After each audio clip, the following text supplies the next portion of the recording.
Our president is pathetic. And now everyone in the world doesn't just know it, but they'll never forget it. That Donald Trump is weak and ineffective and will always bend the knee. And that is exactly what he did by meeting with Putin, who immediately humiliated Donald Trump as this disgusting and disgraceful meeting went wrong quick. We are going to get into it all. But before we do, if I could quickly ask you to leave a like on this video, and if you haven't already, and you enjoy our channel, to hit that subscribe button, because it goes a long way in supporting our work. Now, before we get into how Putin mocked Donald Trump, yes, mocked him, I want to start with how Donald Trump's own cabinet is treating him like the weak, pathetic, and ineffective leader he is with this breaking news right here. In some breaking news, it was just announced that Trump and Putin will not meet one-on-one, but Rubio and Wyckoff will be joining them. Donald Trump will no longer meet with Vladimir Putin one-on-one to discuss Russia's war with Ukraine on Friday, via Caitlin Collins. Air Force One touched down at Joint Base Richardson outside of Anchorage, Alaska Friday, where Trump and Putin are scheduled to meet. Putin's plane landed shortly after on the tarmac that featured a red carpet for the two leaders to walk down together. President Zelensky was not invited to the meeting. He told Trump this week. A White House official confirms Trump's one-on-one with Putin is no longer happening, Collins wrote on social media. Instead, it will be a three-on-three with Special Envoy Steve Witt and Secretary of State Marco Rubio joining Trump. Not clear who will join Putin from the Russian side. In a second post, Collins added for the expanded bilateral meeting and working lunch, Trump will be joined by Secretary Rubio, Secretary Hegseth, Secretary Bessent, Secretary Lutnick, Special Envoy Witt, and Chief of Staff Susie Wilds for a White House official. Earlier on Air Force One, Trump told reporters, there's nothing set in stone for the agenda of the meeting. Trump added, I want certain things. I want to see a ceasefire. This is not to do with Europe. Europe's not telling me what to do, but that's going to be involved in the process, obviously, as well as Zelensky, but I want to see a ceasefire rapidly. I don't know if it's going to be today, but I'm not going to be happy if it's not today. Everyone said it can't be today, but I'm just saying I want the killing to stop. We're in this to stop the killing. Trump's own advisors and cabinet know he's too incompetent to handle this meeting alone. And if that wasn't humiliating enough, Putin openly mocked him right after Trump praised the dictator. Describe a little bit, Mr. President, because I know you've had a lot of phone calls with President Putin. What's the difference in a face-to-face, in-person meeting? Look, he's a smart guy, been doing it for a long time, but so have I. Been doing it for a long time. And here we are with President. That was much more difficult than what I'm doing today, believe me. So we get along. There's a good respect level on both sides. And I think, something's going to come of it. I notice he's bringing a lot of business people from Russia. And that's good. I like that because they want to do business, but they're not doing business until we get the war settled. This should embarrass all of us. It is embarrassing. Donald Trump isn't trusted by his own advisors, by his own cabinet to meet with Putin because he loves him too much. He loves a war criminal. That is the state of the American presidency. That is the embarrassment we are dealing with on the world stage. And that's how everyone views us, as a joke. And we were made a joke before this meeting could even start with the trolling of Trump by Russian officials.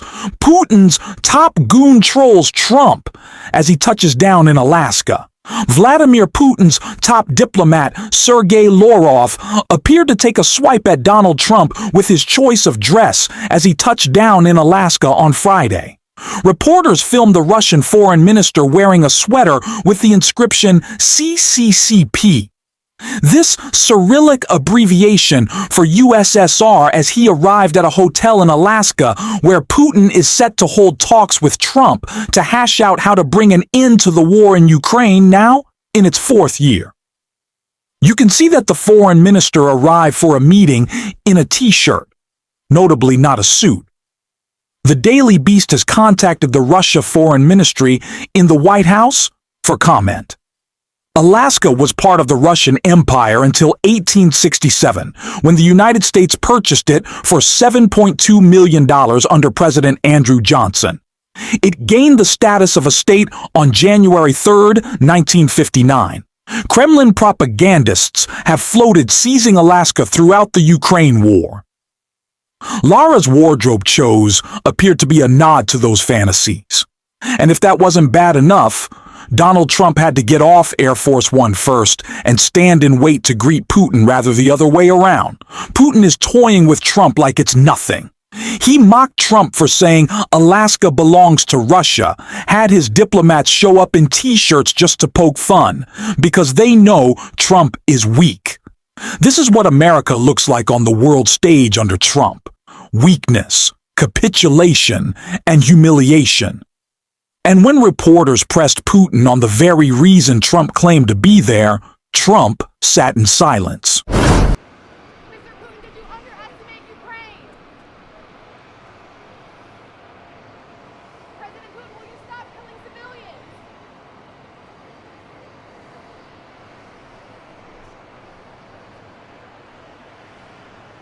President Putin, how can the U.S. trust your words? As Putin is asked about the horrors he's unleashed on Ukraine, Trump just grins like a fool. Putin shrugs off the atrocities, and Trump, cognitively fading, morally bankrupt, a petulant child, stands there silent. Sold out for what? A pat on the back, a little leverage, maybe to keep certain Epstein-connected tapes buried. Whatever it is, it's disgusting. Russia knows it. Putin knows it. The world knows it. And Trump's cabinet, Republicans, all of them, quiet. That's why Jasmine Crockett's call-out lands so perfectly. Time for us to say, Mr. President, guess what? Russia invaded Ukraine. Can we at least agree on that one? Facts matter. Y'all, this is literally potentially putting us into an international crisis. We may be heading towards the next world war because we have a president that wants to pal around with Putin and wants to do everything to make him feel good, including lying about who invaded who. Mr. Chair, I got a minute left, but I really want to yield to any of my colleagues and ask them if they will say today, very basically, that when it came down to the war in Ukraine, that it was not Ukraine that invaded Russia, it was the other way around. Is there anybody in here that has enough courage to say that Russia invaded Ukraine? You can have my time. And this is yet the problem. For everyone that's been asking, where are the Democrats? Well, here they are. For everyone that's been asking, where is the fight? Well, here it is. But let me tell you something. Don't leave them out on a ledge by themselves. They need to know that you, the American people, stand with them because they are standing for you. There's so many people that they will never meet, but they understand the importance of making sure that they have a voice when it comes to their government. They understand the importance of standing for what democracy is and making sure that it does not fall by the wayside. They understand that we have a Timu Hitler in the White House right now that thinks that he is going to become the dictator of the United States. Well, I got another thing to tell you, sir.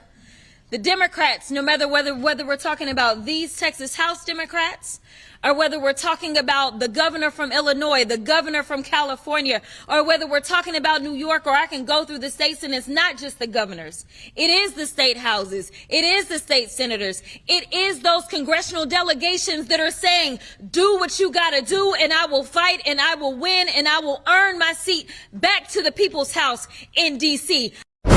Just because we expect it doesn't make it any less humiliating. Donald Trump wants to sell himself as a tough guy, a strong leader. But look at him with Putin. This isn't strength. It's weakness on display. Trump isn't negotiating. He's begging. He isn't projecting power. He's standing there like a dog waiting for its owner to come home. Oh, Mr. Putin, did you bring me a treat? A Nobel Prize for doing nothing? Pathetic. And the most embarrassing part? Republicans keep pushing this myth that they're macho, that they're strong. They're not. They bend the knee every time. They are weak, they are cowardly, and that's what we'll keep calling out every single day on this show. If you're with us, hit subscribe, drop a like, and if you made it this far, leave a blue heart in the comments, and until next time, I will see you soon.